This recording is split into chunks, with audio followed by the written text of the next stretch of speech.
Atenção, o programa que a Cidade AM 860 apresentará a partir de agora é uma produção independente. Todo o conteúdo é de responsabilidade de seus idealizadores. Tá certo?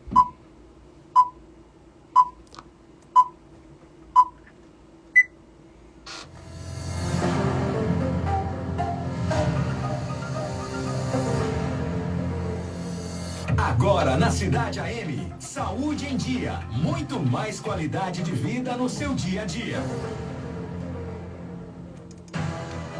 Doutora Ruta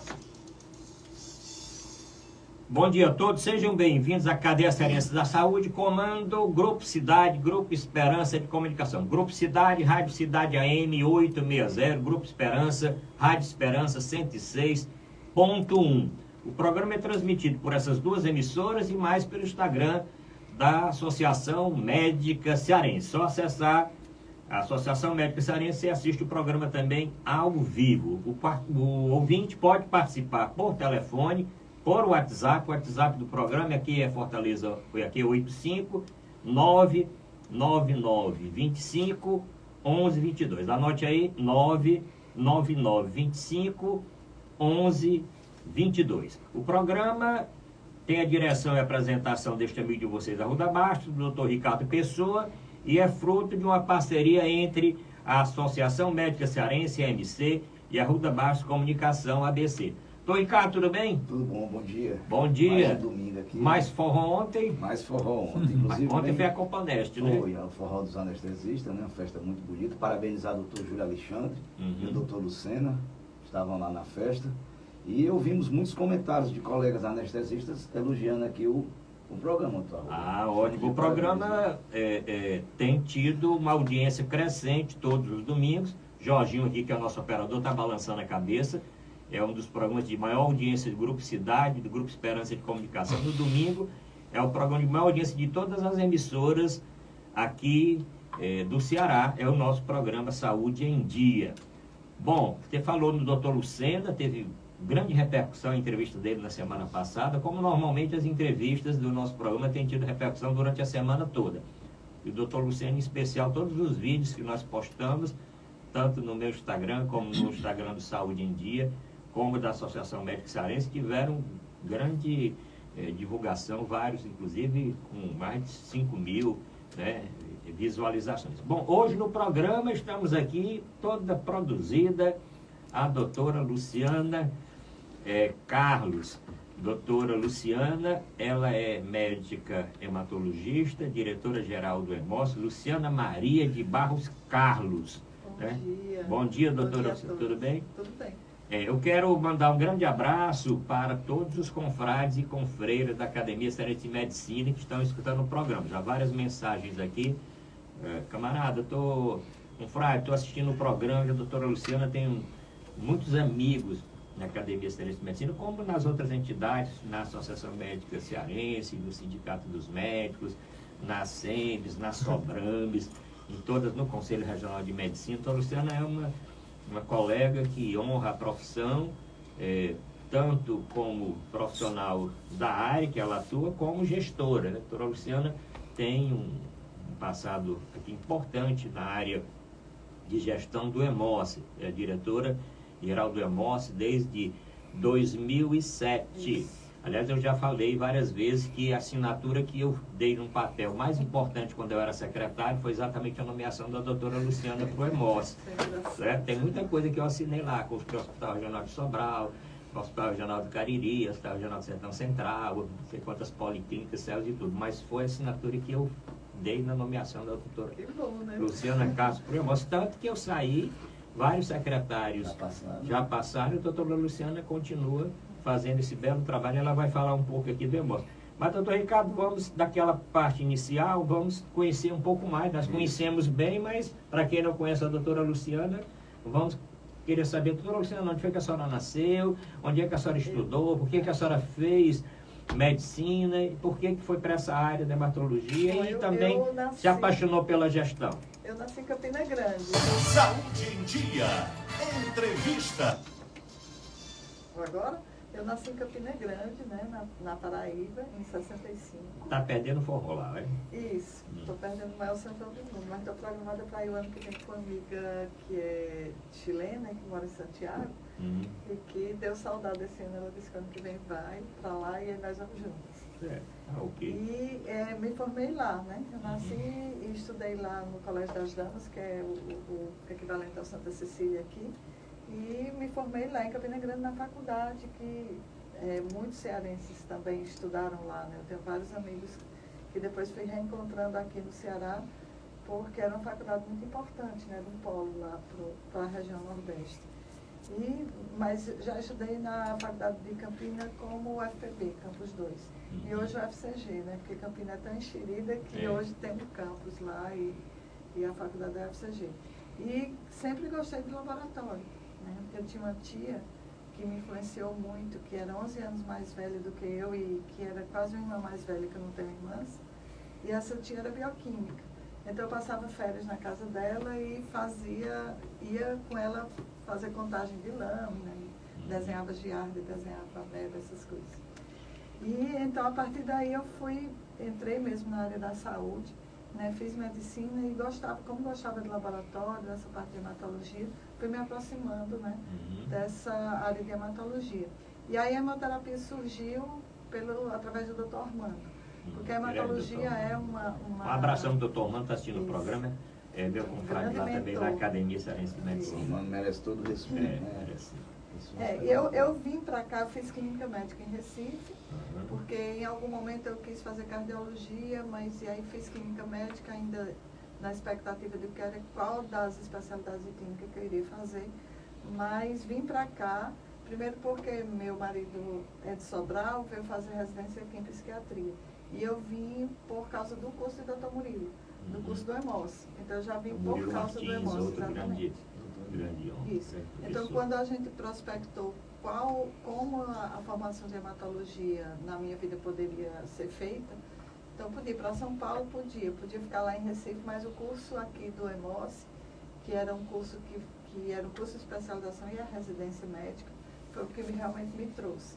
Então fiz concurso, passei, tudo meu foi de concurso, tanto depois aí virei funcionária do Estado, depois funcionária da Prefeitura no IJF, e aí fui ficando. Mas dentro do EMOS a gente tem a oportunidade de entender o que é hemoterapia, né? Como é que a hemoterapia trabalha, e essa minha aproximação com o laboratório me fez gostar, amar a hemoterapia muito. Você falou do seu esposo que é médico psiquiatra, né? Como é o nome do seu esposo? Dimitri. E seus filhos, quantos filhos são? Eu tenho 2 filhos, Pedro e Ana Beatriz, que fizeram direito, todos 2. Todos os netos da minha sogra são advogados, menos um. Ela tem 7 netos, 6 advogados. Então ela foi mais forte do que a gente, né?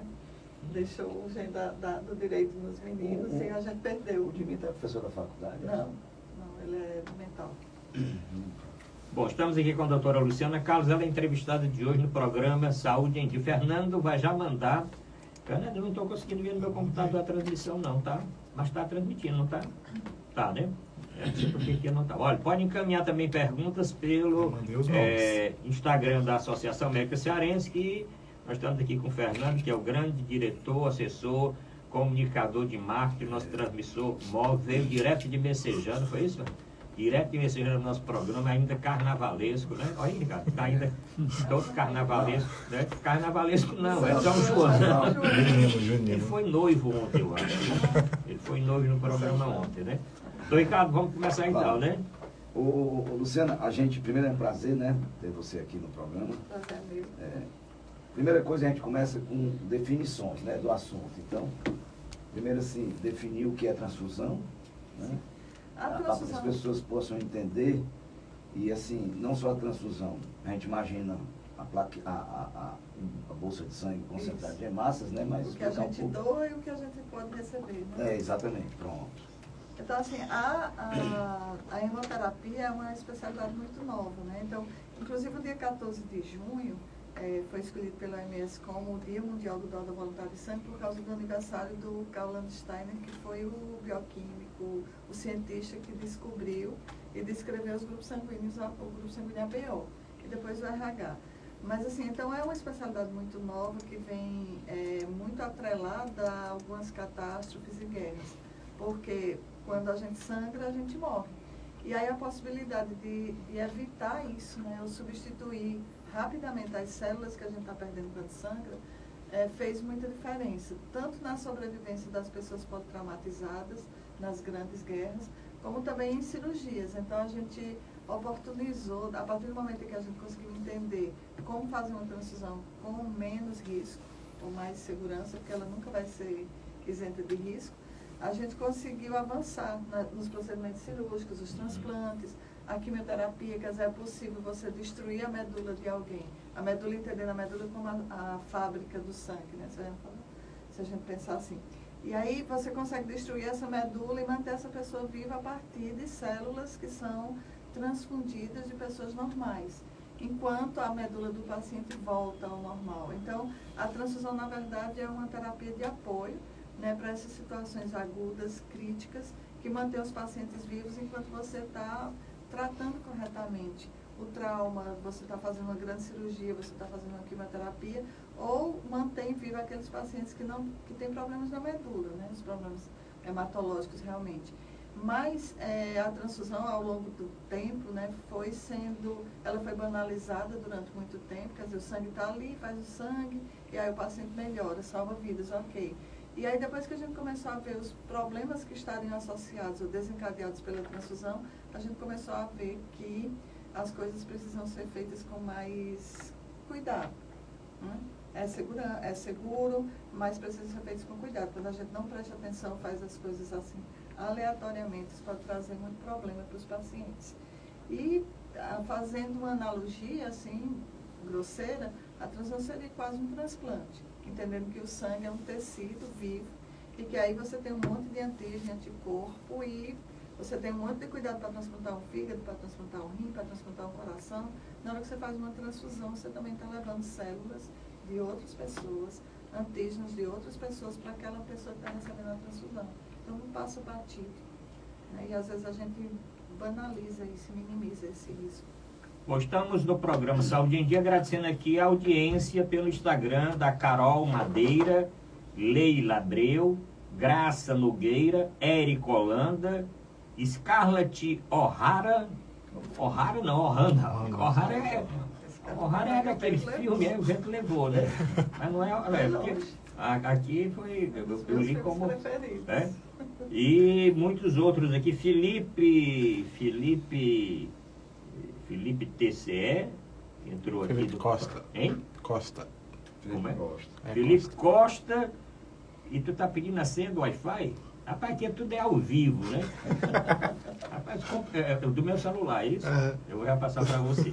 Bom, doutor Luciana, tem muita pergunta que já aqui no nosso WhatsApp. Tem a professora Núbia, que sempre assiste o programa. A doutora Núbia foi uma grande colega lá, uma colega nossa lá no César Carlos. Pronto, ela quer saber o seguinte, a professora Núbia, ela quer dizer o seguinte, ela está perguntando várias coisas de doação, viu, Carlos?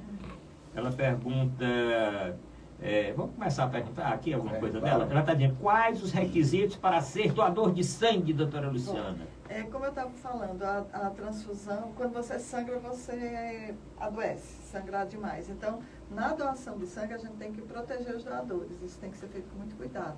Então, a gente tem que ter, no Brasil, existe uma regulamentação técnica do Ministério da Saúde e uma regulação sanitária que definem requisitos mínimos, que estão alinhados aos requisitos mundiais, vamos dizer assim. Então, você tem que ter entre 16 e 69 anos, pesar mais de 50 quilos, ter boa saúde, estar alimentado e ter um documento oficial conforme. Esses são os requisitos mínimos. E aí lá a gente vai fazer a hemoglobina, vai fazer pressão, vai entender como é que o doador, o candidato à doação está naquele momento. E conversar com a pessoa, né? Para saber se a doação é segura para quem está doando e para quem vai receber os componentes que serão produzidos a partir daquela doação. Então, são muitos critérios, não dá para a gente dizer de uma vez só. E a entrevista é individual, sigilosa, e cada vez que você tenta doar, você quer doar, você tem que passar por essa entrevista. E aí, nesse momento, segurança para o doador, segurança para os pacientes. Mas eu acho que o principal requisito é querer realmente fazer uma doação voluntária, anônima, altruísta, querer ajudar, né, não uma pessoa especificamente, mas ajudar as pessoas a poderem ter seu tratamento garantido. Esse é o principal requisito. Uma pergunta do interior, lá da Praia da Baleia, né? Luciana, ela está perto. Luciana, que sempre essa senhora participa da Praia da Baleia lá em Itapipoca. Ela quer saber o seguinte, ela tem um filho menor, não tem um filho de 16 anos, 17 anos, pode doar? Pode doar, desde que traga um documento em que o responsável legal diz que está concordando com aquela doação. Esse documento está no site do EMOS, precisa estar assinado e aí ser apresentado junto com os outros documentos que o doador precisa apresentar. E ela pergunta aqui também, e o senhor de 70 anos, se ele já for doador, pode? Pois é, ainda não, mas a gente já tem uma ideia de que isso vai ser possível. Os hemocentros já concordaram com isso, a gente já está pactuado com o Ministério da Saúde, e a nova versão da portaria já vai abolir essa idade máxima. Então não vai ter mais idade máxima. 69? 69 é um garoto. Era 60, depois 65, agora 69. E eu sei que isso já está definido, né? A próxima portaria não vai ter mais esse limite superior, só o limite inferior. Para cada doação, a gente sabe que a bolsa de sangue é doada primeiro. É seguro para o paciente, para o doador, né? Ele não tem risco de pegar nenhuma doença, né? Deixar bem claro isso, né? E o sangue que ele doa, ele é dividido, né? Isso. Então ele vai ajudar mais de uma pessoa, né? De plaqueta, plasma, né? Assim. Isso. Eu queria que você explicasse qual é o processo que leva essa bolsa de sangue. Em primeiro lugar, quando o doador doa sangue total, porque ele pode doar também algum componente específico em aféres, mas quando ele doa sangue total, como ele perde ferro nas hemácias, que são doadas, né, 450 ml mais ou menos de sangue total, ele só vai poder doar novamente após 60 dias, que eu não falei nesse critério do intervalo, né? Se for homem, e 90 dias se for mulher, nunca ultrapassando 3 e 4 e 3 doações por ano. Então é preciso que a gente também tenha esse cuidado para que essa pessoa não doe demais e seja levada a um estado de ferropenia. E aí depois que esse sangue é doado, 450 ml de sangue total, a gente vai trabalhar, a gente vai fazer vários exames nos laboratórios, né? E vai dividir essa bolsa nos principais componentes do sangue, que a gente chama hemocomponentes, que é o concentrado de hemácias, que vai ter todas as hemácias doadas, e aí fica mais ou menos 250 ml, né?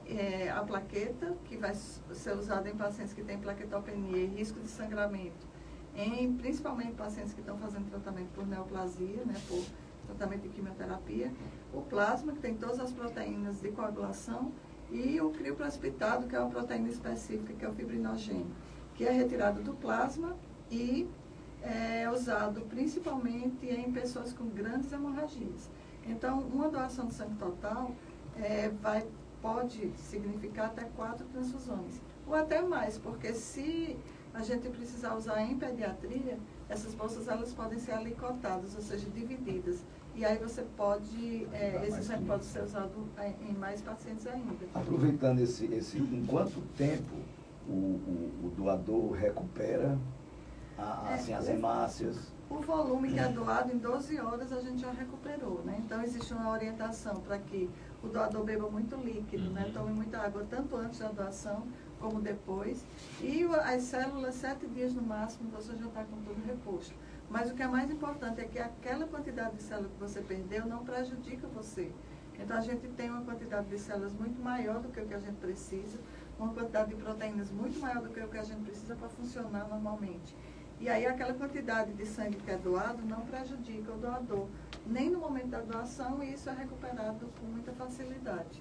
Né? Só tem que ter cuidado com o ferro, né? Sim, diga para os cuidados com o ferro. O cuidado com o ferro é esse intervalo. Sim, né? intervalo. E doadores que doam muito, com muita frequência ao longo do tempo, né? Que fazem muitas doações, a gente pode até orientar que ele tome um pouquinho de ferro, como as mulheres, durante a gestação, para prevenir uma ferropenia e prevenir uma anemia ferropenia. Tem até uma pergunta aqui de uma senhora do Conjunto Ceará, Lúcia Ferreira. Ela pergunta o seguinte: se uma senhora grávida pode doar? Não. Nem na gravidez, nem no puerpério, enquanto você está amamentando, você não vai fazer doação, porque você já está perdendo ferro para o bebê, né, para o feto. E aí, nesse momento, não é um momento ideal para você, não é seguro para o doador. Vamos dizer assim, acarreta um risco a mais. E durante o processo de doação todo, a gente tem uma preocupação muito grande de que o doador seja preservado, ele está saudável, ele precisa doar e continuar saudável.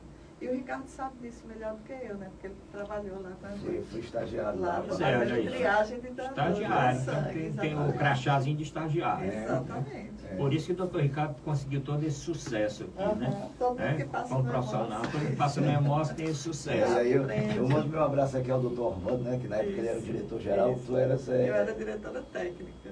Tu era diretora técnica? Diretora de hemoterapia. De hemoterapia, exatamente. Doutora Luciana, daqui a pouco nós vamos falar um pouquinho do Hemócio, né? Vamos falar um pouquinho dessa evolução toda do Hemócio, que hoje tem esse conceito internacional, das certificações que o Hemócio tem.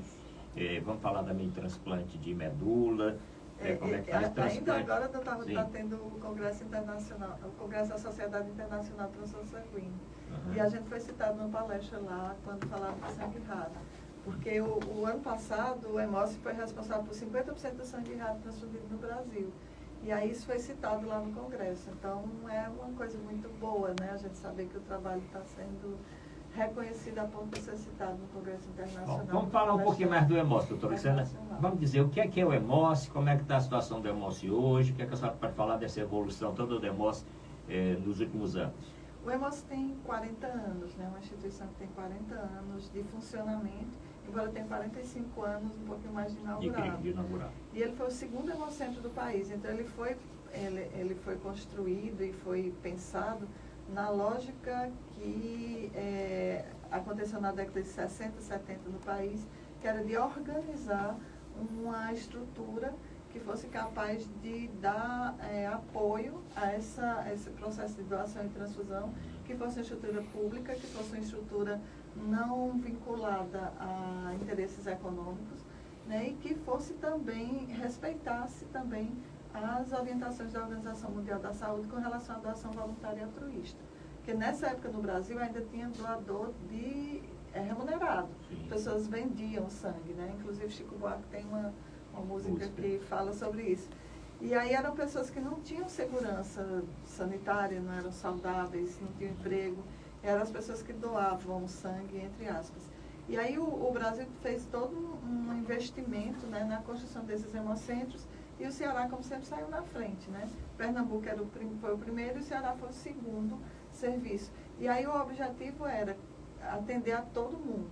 Então a equipe que pensou o Hemócio, né, o doutor Murilo, o doutor Armando, a doutora Vânia, a doutora Helena, a doutora Vera Coelho, outras pessoas que estavam pensando o Hemócio nessa época, já pensaram uma hemorrede estadual, né, um serviço que cobrisse, que fosse capaz de atender 184 municípios do estado. Então o estado já foi mapeado, já foi regionalizado, e aí a gente tem aqui em Fortaleza o grande serviço, o Hemocentro coordenador, mas tem os hemocentros de Crato, Sobral, Iguatu, Quixadá, o Hemonúcleo de Juazeiro e as agências que estão espalhadas no estado. Então o objetivo do Hemócio é respeitar, né, o que a OMS pede, que é a doação voluntária anônima, altruísta e não remunerada. Depois, quando a Política Nacional de Sangue foi criada, o Hemócio entrou muito fortemente no apoio dessa política e está presente no estado todo para promover a doação para todos os cearenses e a transfusão para todos os cearenses. Então, o objetivo é que nenhuma pessoa que está precisando de transfusão no estado passe por aperto, né?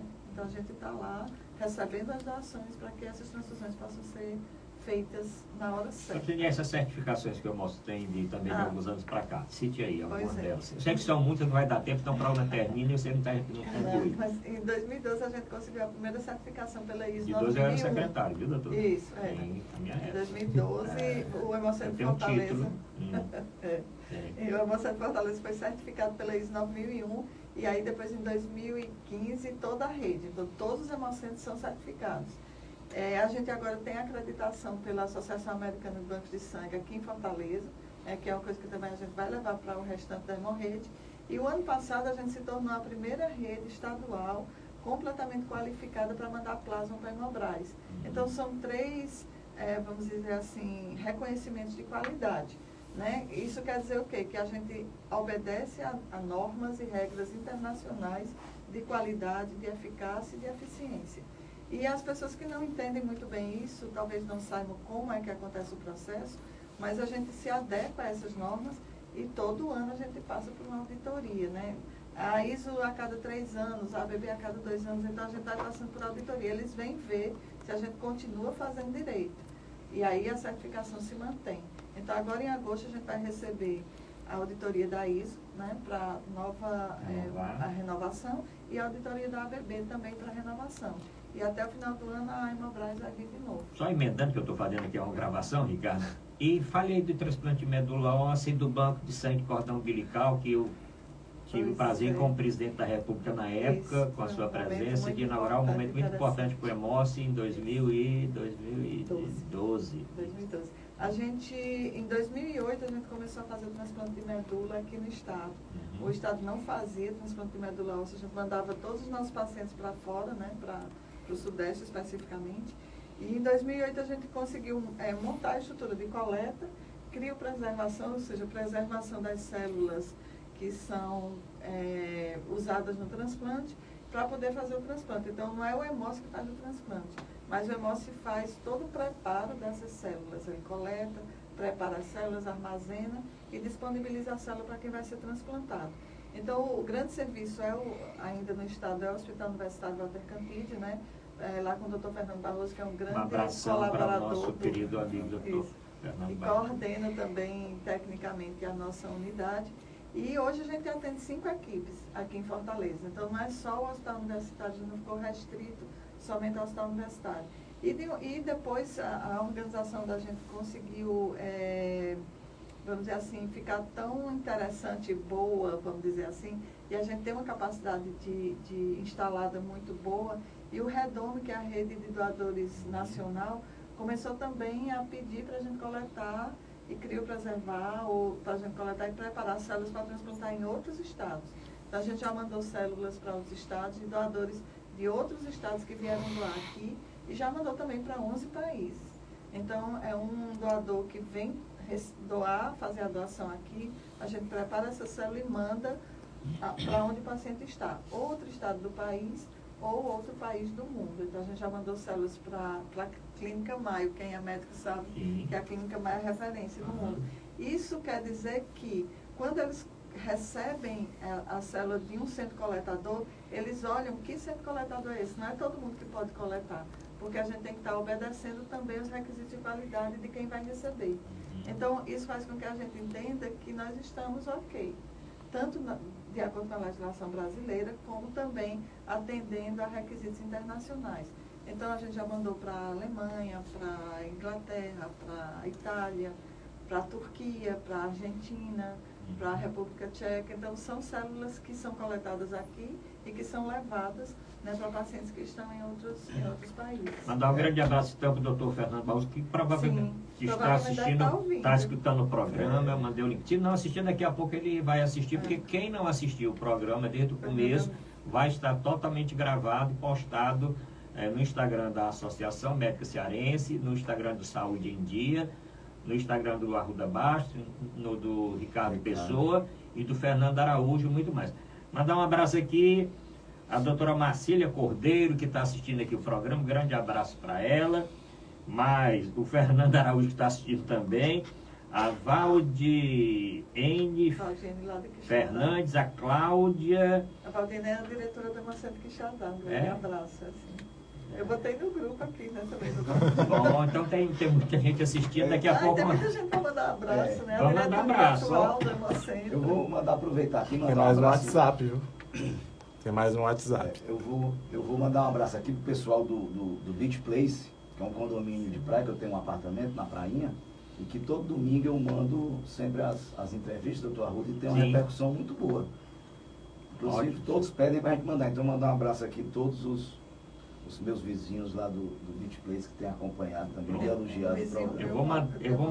Vamos mandar aqui abraço. Vou mandar então, um abraço para todos os meus vizinhos lá do Riviera, Beach Place, que estão assistindo lá. Todo mundo na praia lá, jogando golfe e escutando o programa. Doutor Arruda, deixa eu aproveitar, deixa aqui que a Luciana falou dessa certificação não sei se é uma certificação de sangue raro, né? Não, o Brasil tem uma estratégia de transportar sangue raro.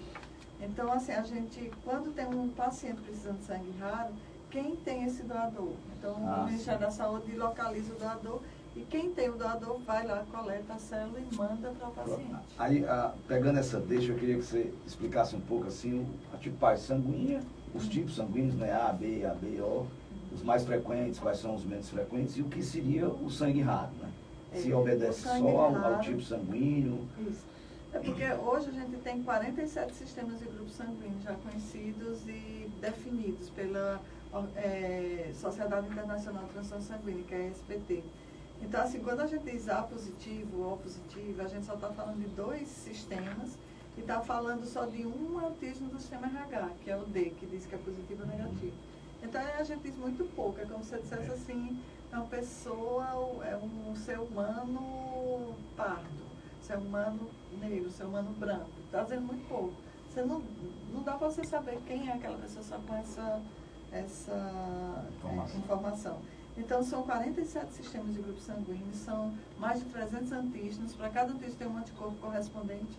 E quando a gente faz uma transfusão, a gente está mexendo com tudo isso. O ABO e o RHD são os mais importantes, porque você nunca pode desrespeitar isso, porque o ABO tem um anticorpo natural, então ocorre se acontecer uma incompatibilidade, o paciente vai ter uma reação grave que pode significar óbito, então isso não pode ser desrespeitado, mas tem outros sistemas que também envolvem esse risco. E aí a gente tem toda uma estrutura de identificação, de classificação dos doadores, classificação dos pacientes, fazer uma prova de compatibilidade no laboratório para saber se nessa prova de compatibilidade é como se fosse uma inferência de que vai dar tudo certo, então a gente mistura doador e paciente no laboratório para saber se quando a transfusão acontecer vai dar tudo certo. E não vai usar quando no laboratório der errado. Mas esse laboratório ele tem uma acessibilidade muito alta, mas não garante que não vai ter problema nenhum. Aumenta muito a segurança. E aí a gente precisa entender esses grupos sanguíneos, essa classificação dos doadores. Então, no Hemócio a gente já faz a classificação ABO, RHD, mas a gente faz também C grande, C pequeno, E grande, E pequeno e QEL para todos os doadores. E para algum grupo de doadores, 48 doadores por dia, que são do grupo sanguíneo ABO, A e O, e que doam com frequência, a gente estende. Então, a gente faz também outros antígenos do QEL, do DAF, KID, MNS, Diego, Lutheran, Lewis. E aí, quando a gente vai transfundir uma pessoa que vai receber muita transfusão, a gente tenta ser o mais parecido possível. Não se contentar apenas com ABO e RH. E aí, tem algumas pessoas que são raras, que têm um antígeno ou que não têm um antígeno, que menos de 1000 pessoas têm uma célula parecida, igual àquela. Então, é uma situação rara. E aí, a gente diz a essa pessoa que não doe, por enquanto. Então, a gente fica com ele catalogado, o doador ele é chamado, a gente explica para ele o que é que está acontecendo e a gente orienta não doar. Porque se aparecer um paciente raro e ele tiver doado há pouco tempo, ele não vai poder doar novamente, se fizer menos de 2 meses ou de 3 meses. E aí a gente pergunta, você quer ser chamado se aparecer um paciente com a mesma situação de raridade sua? Se o doador consente, a gente fica com ele catalogado. E quando um paciente com o mesmo perfil de sangue raro surge ou nos nossos serviços em algum lugar do país e do mundo, porque o Hemócio foi o primeiro hemocentro do país a mandar um sangue raro para outro país, né? A gente mandou o sangue raro para a Colômbia, a gente vai chamar esse doador, preparar e vai mandar esse sangue para o paciente. Então é muito interessante isso. E em 2022, não foi o ano passado, foi em 2022, 50% de todos os doadores raros, todos os pacientes raros do Brasil foram atendidos com doadores do Ceará. Por quê? Porque a gente consegue organizar, a gente consegue achar o doador está sabendo que vai ser chamado. E então, quando ele é chamado, ele entende, ele sabe do que está sendo falado e ele vem. E a gente consegue preparar essa bolsa e mandar a tempo do paciente ser atendido. Tem uma estudante de medicina dizendo aqui, a Carolina, lá da Unicristo, doutora Luciana dando uma aula. Aliás, a senhora é professora da Unicristo, né? A senhora deve ser sua aluna lá. Está adorando aqui. Dá 6 aulas. São 6 ela está dizendo que a 7ª aula é hoje. A 7ª aula está sendo dada hoje. Nós estamos aqui com a doutora Luciana Carlos, que é diretora-geral do Hemócio, médica hematologista, e que está dando esse show aqui, falando... Está ficando claro, né, doutor? Hein? Porque às vezes eu falo assim... Não, mas você está falando ótimo, tanto que o Fernando já mandou para mim. Olha aqui, ó. Marcília Cordeiro está assistindo o programa. Deixa eu ver. Ixi, tem tanta gente que não dá nem para acompanhar. Juliana Mota, Ismael Azevedo, Neto Almeida, Cícero Lima, a Valdiene comentou: o Emossi realiza um trabalho de excelência. O Ismael Azevedo deu umas palminhas. Isso. A Marcília colocou, Marcília Cordeiro, excelente tema. Algumas dessas pessoas são responsáveis por esse Nós um grande abraço para eles todos, né? A Juliana, e aí tem tanta gente que Vamos compartilhar, vocês que estão assistindo o programa pelo Instagram da Associação Médica Cearense, compartilhe o programa, depois podem assistir ao vivo. O EMOS tem 1.200 funcionários, que são 1.200 pessoas que acreditam no que a gente faz, no trabalho da gente e que estão por trás desse sucesso todo, né? Exato. Deixa eu só ler o restante aqui. A Marcília colocou: excelente tema e competente profissional. Fernando Melo está assistindo. Grande abraço para o nosso amigo Fernando Melo. Um abração também para a nossa presidente Inês, né? E tudo mais, doutora Inês, né? Maria Zilda Fernandes, a Valéria Vasconcelos comentou: captação de Sobral na escuta. Ai, que bom, Valéria. Aí, viu? A captação de Sobral. Captação de Sobral na escuta. Bombando. Parabéns pela entrevista. Compartilhe o programa, nós temos que chegar rapidamente a 1.000, né, compartilhamento desse programa. Né, curtam o Instagram da Associação Médica Cearense, depois do programa Saúde em Dia, depois do Ricardo Pessoa, depois do Arruda Bar, depois do Fernando Araújo, e depois... A senhora tem Instagram? Eu não achei. Não, a senhora é assim, vê a rede social, né? Eu só assisto. A senhora gosta muito dos grupos do WhatsApp. Só escuta. É melhor escutar do que falar. Mas nós falamos aqui do interior, só um grande abraço aqui para o pessoal lá da região de Itapipoca, né? Porque o Dr. Costa Campos, lá da clínica do Dr. Costa Campos, que é a maior clínica da região norte, uma das maiores, que realiza tomografia, mamografia, todo exame de radiologia, de imagem, tem todas as especialidades. Eu já falei semana passada, até mastologia, que sou eu que faço lá. E um abração para ele, porque ele que viabiliza a transmissão para todo o interior do estado. Mandando um grande abraço para todos os diretores, produtores do Grupo Esperança de Comunicação. Estão muito satisfeitos com a transmissão do nosso programa. Esse programa, ele tem repercussão todos os dias, às 2h30, porque eu faço uma participação especial às 2h30 no programa do Luan Júnior, falando um pouco do nosso programa do domingo e alguns temas da semana. Então tem uma audiência, esses 5 minutos de participação que eu tenho todo dia lá do Grupo Esperança de Comunicação. Bom, muitas perguntas aqui, mas Ricardo, nós vamos à sua, depois eu passo aqui para outro ouvinte. Os casos especiais, assim, de candidatos a doador, certo? Tatuagem, piercing. Tatuagem mudou um pouquinho, né? A tatuagem se tornou mais segura, e aí era um ano de inaptidão, agora um mês. Então, assim... Um mês? Porque tem o risco, tudo que é parenteral tem risco de contaminação. E aí a gente vai acompanhando, né, as questões de triagem, vão acompanhando a melhora da segurança dos serviços, né? Então a gente já foi incorporando outros critérios. Tanto tatuagem como maquiagem, né, definitiva, entra no mesmo critério? Porque é tudo parenteral, né? Botox também tem um tempo de inaptidão, porque é parenteral e aí tem algum risco de contaminação do doador. Então, a gente tem um tempo para que, se o doador se contaminou de alguma forma, isso apareça, né, e a gente possa não levar isso para os pacientes. Então, é um tempo de segurança, né, como se o doador ficasse ali em quarentena.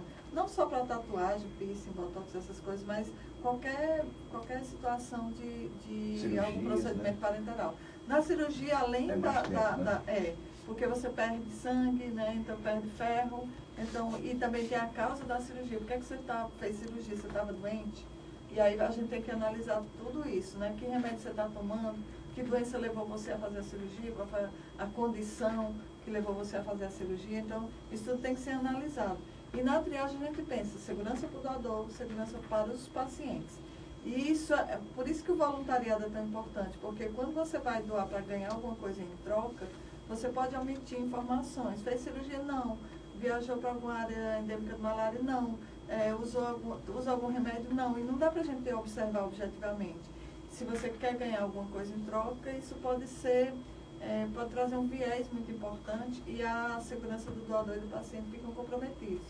Então, por isso que a OMS sempre fala da importância do voluntariado, do altruísmo, de você estar fazendo a doação com consciência mesmo de que naquele momento é preciso dizer a verdade para que essas condições de risco sejam analisadas corretamente. E tem no final da triagem um voto de autoexclusão, que ainda tem aquela situação, você não quis dizer alguma coisa, mas diga aqui que a gente não use seu sangue, e aí a doação acontece normalmente, os exames são feitos normalmente, mas o sangue não é liberado para transfusão. Então, Ricardo, vamos aqui só passar rapidamente muitas perguntas aqui do interior. Algumas a senhora já respondeu. Quais os requisitos para ser um doador de sangue? A senhora já falou. Um grande abraço para a professora Núbia. A partir de que idade pode ser doador de sangue? Também já foi respondida. Algum benefício para quem doa? A senhora já falou que o benefício o benefício é ajudar. É ajudar, né? Há algum obstáculo para que a pessoa seja doadora? São esses requisitos, né? A pessoa tem que querer, tem que ter idade, tem que ter peso e respeitar esses requisitos. Outra pergunta que chega aqui de Sobral também, aqui a dona Laís, pergunta: quem é diabético pode ser doador? Não. Tem algumas condições que impedem, né? A hipertensão grave, controlada com alguns medicamentos, por exemplo, vasodilatadores. Não é por outro problema, mas porque na hora da doação você pode ter uma hipotensão mais grave. Então, tem algumas coisas que... E na triagem de doadores, a gente é sempre muito, vamos dizer assim, over, né? A gente protege mais do que, às vezes, o necessário. Então, a gente sempre exagera.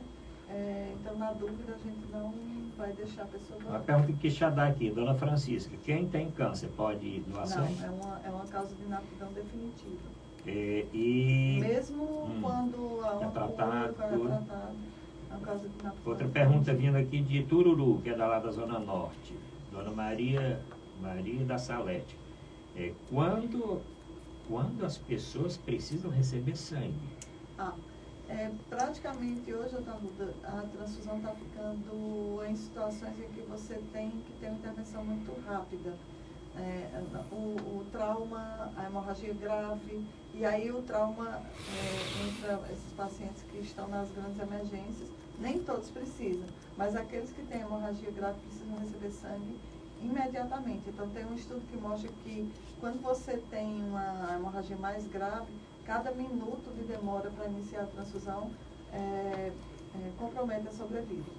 E aí tem os pacientes que fazem quimioterapia, os pacientes que têm grandes cirurgias, os pacientes que têm doença hematológica, né? Então tem um grupo de pacientes, os neonatos recebem muita transfusão, mas são aqueles pacientes que não têm condições de produzir suas próprias células, que estão destruindo essas células ou que estão perdendo. Isso não significa que ele vai precisar receber transfusão o resto da vida, mas a transfusão faz com que você dê aquele suporte e enquanto o tratamento definitivo da doença é providenciado. Bom, vamos aqui continuar só com Francisco Regis assistindo o programa. Ele comentou o seguinte: excelente entrevista, muito orgulho desta instituição. E nós temos muito orgulho. Tem aqui, nós estamos agora aqui com o Senhor Jesus Rei. Senhor Jesus Rei comentou: top demais, não sou da área, estou amando. Dá para entender perfeitamente. Ótimo. Tá Já certo? respondeu aquela minha dúvida, né? Senhor Jesus Reis. E Ana Clara Mendonça e o doutor Moisés Ponte, que está aqui assistindo o programa. Ponte é neurocirurgião, né? Eu queria, aproveitando assim, o Regis, a Valdiene, a Valéria, o Ismael. Dê logo as ordens para eles aqui. Agradecer, não, é mais um agradecimento, Você dar uma reconhecimento, né? A todos os funcionários do EMOS. Então, a gente tem uma diretoria muito comprometida, né? A doutora Cátia, cite os diretores atuais. Doutora Cátia, doutora Luani, doutora Vânia, né? E doutora Vânia, isso. A gente tem colaboradores, né? Os coordenadores, o Lúcio, a Josi, a Nájila, exato. E os coordenadores que estão no interior, a Márcia Soares, a Márcia Bruno, que foi nossa diretora administrativa até o ano passado. Né? Tem obrigação de jornalismo? Ela é lá de Santana, não Santana sei se do Acaraú. é parentesco, realmente. De Santana do Acaraú. E assim, a Fabíola, o Emanuel, a Darla que saiu agora, então assim, o doutor Apoliano, tanta gente, né, que construiu o EMOS. O EMOS foi construído a muitas mãos, e muitas cabeças, e muitos corações, e pessoas sérias, pessoas comprometidas com o SUS, pessoas comprometidas com o atendimento de excelência à população. E, assim, a Rosângela da coagulação, né, que trabalhava isso. Então, e, assim, só lembrar que, falando da Rosângela, é para a gente lembrar que o Hemócio não é só transfusão também, Sim, né? Então, tem a parte de atendimento aos pacientes hematológicos, principalmente na hematologia benigna, né, a doença falciforme, a coagulação, os pacientes com hemofilia. E hoje a gente também tem um grande laboratório de diagnóstico clínico. Então, a gente é o principal laboratório de diagnóstico de doenças hematológicas do Estado. Então, a gente faz biologia molecular, a gente faz citometria de fluxo, citogenética, e é um grupo de profissionais extremamente qualificado, né, e que a gente escuta muito. A gente tem recebido muitas visitas de outros serviços do país, sabe, doutor Arruda? E a gente tem escutado muito, um feedback muito positivo. As pessoas se admiram e se, vamos dizer assim, valorizam muito a experiência de vir aqui, porque aqui eles sempre encontram uma equipe preparada, comprometida e capacitada tecnicamente, mas principalmente com vontade de ensinar, de trabalhar e com muita disponibilidade. Isso é muito importante no Hemócio. Os nossos valores, né, são muito importantes. A senhora brilha e fica com os olhos brilhando, quando fala do Hemócio, né? Diz isso, né? Olha aí, viu? O programa é ao vivo, eu estou falando. O Hemócio, e eu aprendi muito. E assim, eu me encontrei no Hemócio com aquele que eu queria ser como profissional da medicina, né? Aquele profissional que é capaz de ajudar qualquer pessoa na hora que a pessoa precisa. Não é amanhã, depois da manhã, é agora. Falando do Hemócio, tem uma pergunta que chegou pelo Instagram. O Hemócio chega a enviar sangue para repor estoque em outros estados? Em situações de contingência, sim. A gente tem uma estabilidade de estoque muito boa, né? O Ceará tem um número de doadores sempre suficiente para atender suas próprias necessidades.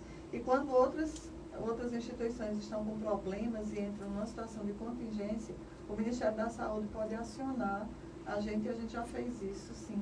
Na pandemia, a gente fez isso mais de uma vez.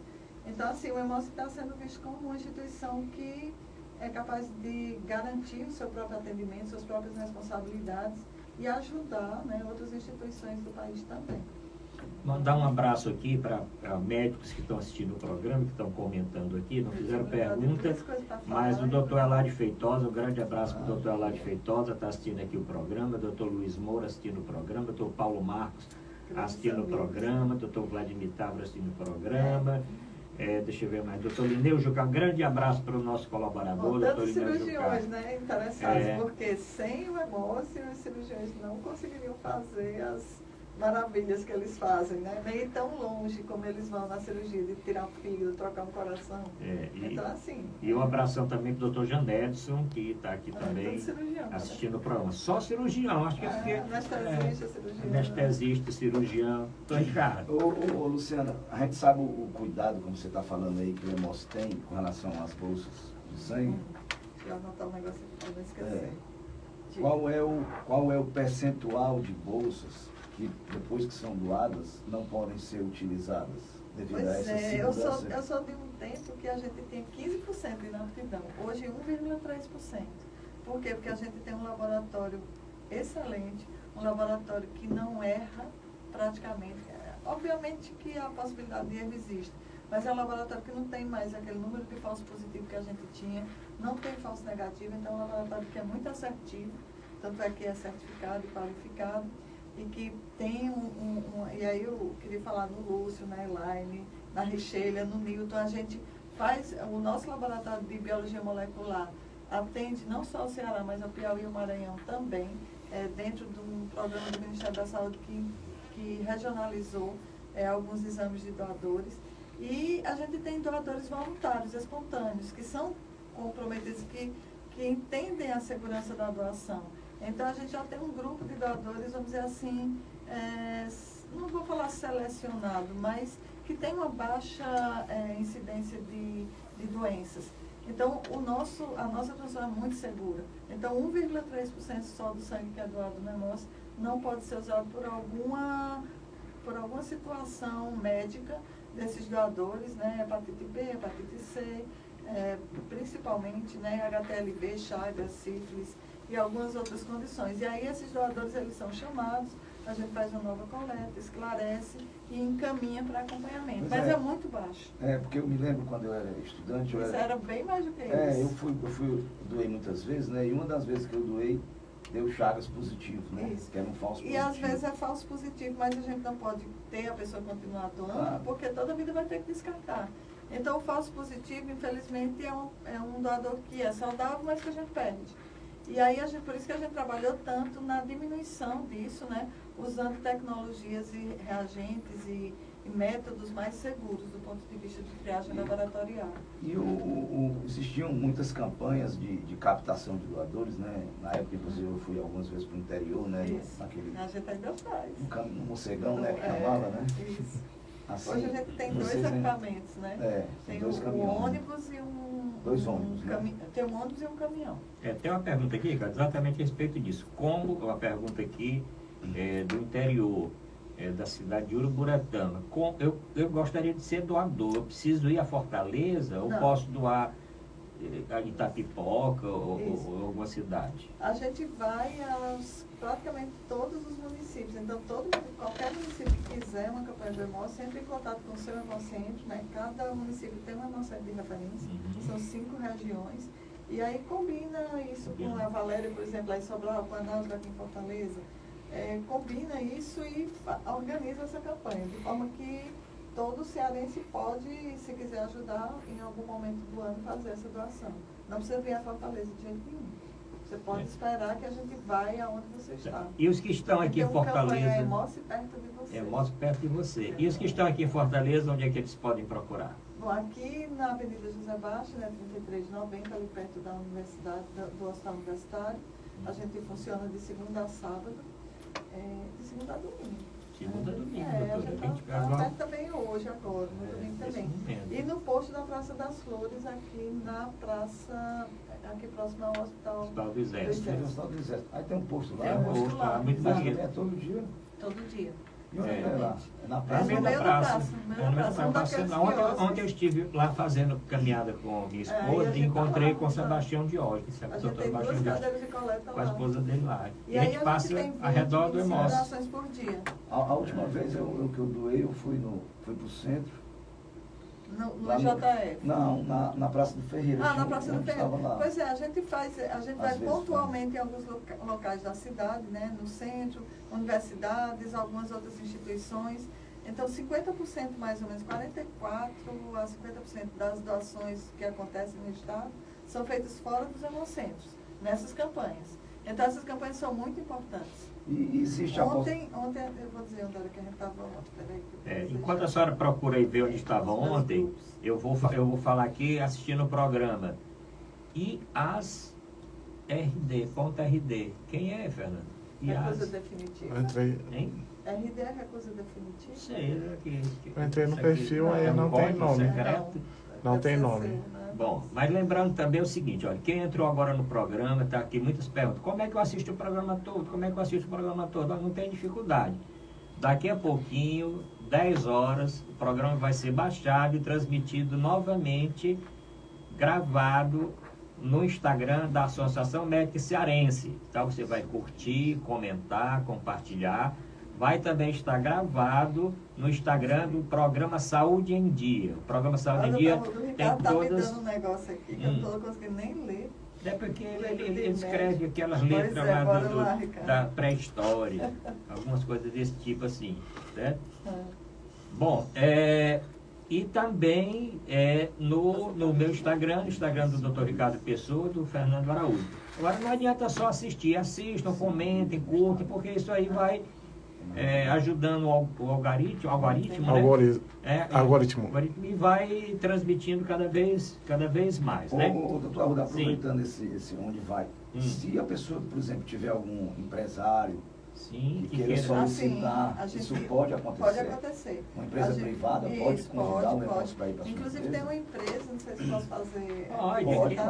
A empresa Vitória De ônibus, lá de Calcaia. Foi a primeira, ela faz uma campanha Ganhou um troféu, todo foi? ano. Foi, ela inspirou a gente a ter o troféu Empresa Cidadã. Dona lá, Não conheço muito o filho Ó, dela, o Luciano Mercadinho Praça e o São Marcelo Luís, Praça. Manda um abraço aqui aos dois. Pois é, a Unifor, tem o sistema Verdes Mares. Tem várias Grupo Cidade instituições, também, que tem neste instante passou aqui um... A imprensa toda... Jorginho, tu tem aquela propaganda de doação de sangue? A imprensa toda apoia isso. Apoia, né? né? Não é o hemócio necessariamente, mas é a possibilidade de atendimento às pessoas que precisam de transfusão.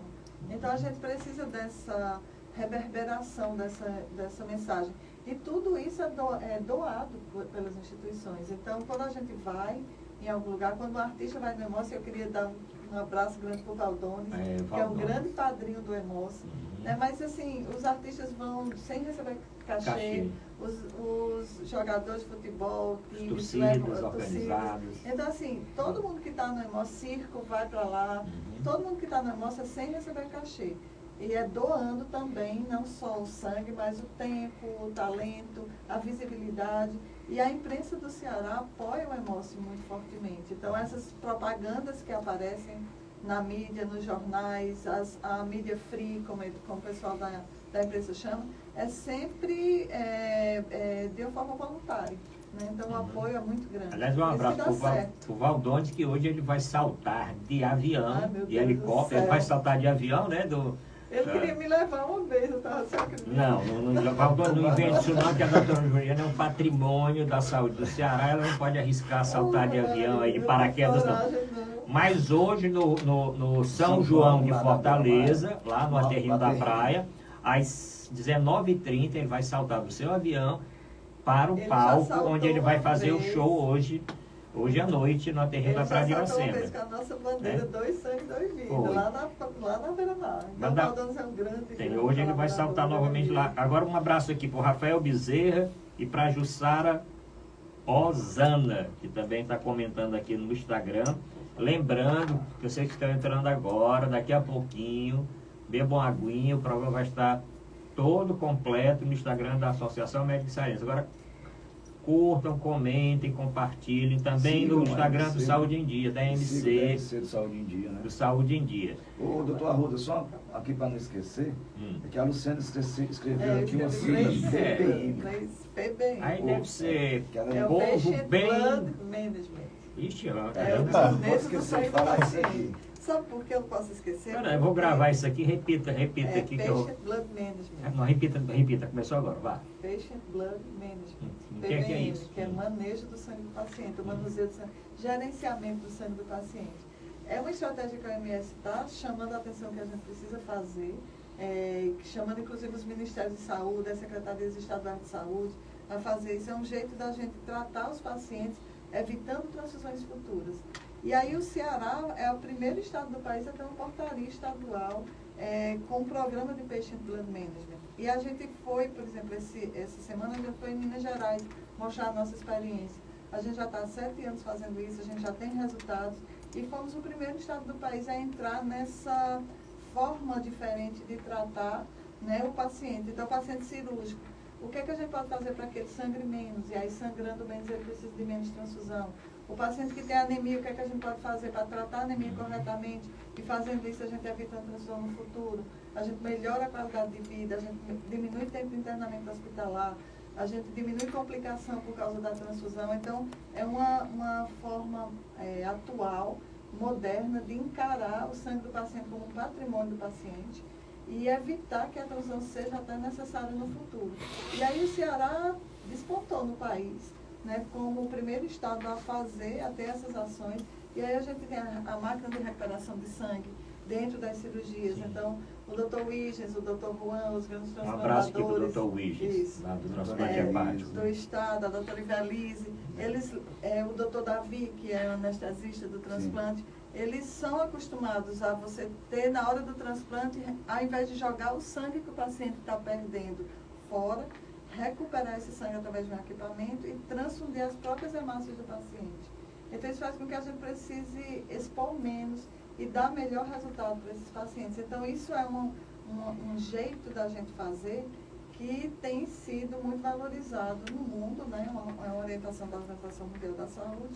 E no Brasil, a gente está um pouquinho na frente dos outros estados. E eu estou falando de outros estados poderosos, né?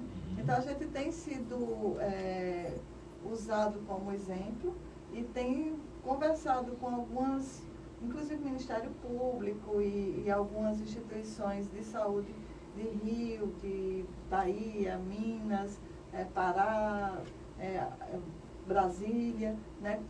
Como é que o Ceará está fazendo. Então, eu queria citar isso e lembrar que o Ceará também tem outras, o EMOS também tem outras técnicas e outros métodos que a gente foi pioneiro.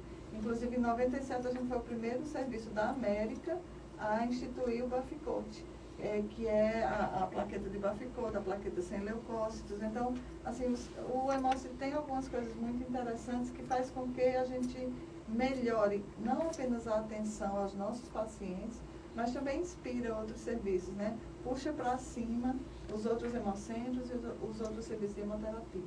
A doutora Luciana Carlos, diretora-geral do EMOS. Estamos chegando, doutora Luciana, no final do programa. Vamos Farias entrar. O programa passa depressa, a senhora vai voltar em outro programa.